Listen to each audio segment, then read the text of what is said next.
Un jour, devant les disciples de Jean, Jésus parla d'une invitation à des noces et de la présence de l'époux parmi les invités.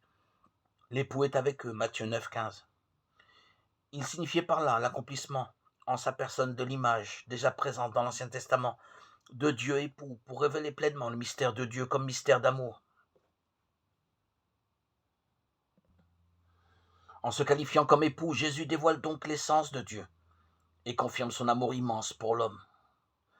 Mais le choix de cette image met aussi indirectement en lumière la nature véritable de l'amour sponsal. En effet, en y recourant pour parler de Dieu, Jésus montre à quel point la paternité et l'amour de Dieu se reflètent dans l'amour d'un homme et d'une femme qui s'unissent dans le mariage. C'est pour cela qu'au début de sa mission, Jésus se trouve à Cana de Galilée, afin de participer à un banquet de noces avec Marie et avec ses premiers disciples, Jean 2, 1, 11.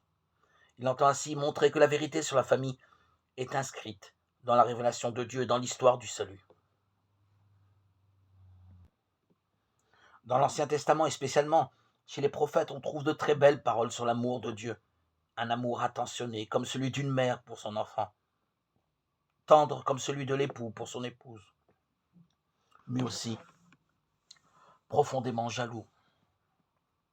Ce n'est pas avant tout un amour qui punit, mais qui pardonne, un amour qui se penche sur l'homme comme le Père le fait sur son Fils prodigue, qui le relève et le rend participant à la vie divine. Un amour qui émerveille. C'est une nouveauté inconnue jusqu'alors dans l'assemblée du monde païen.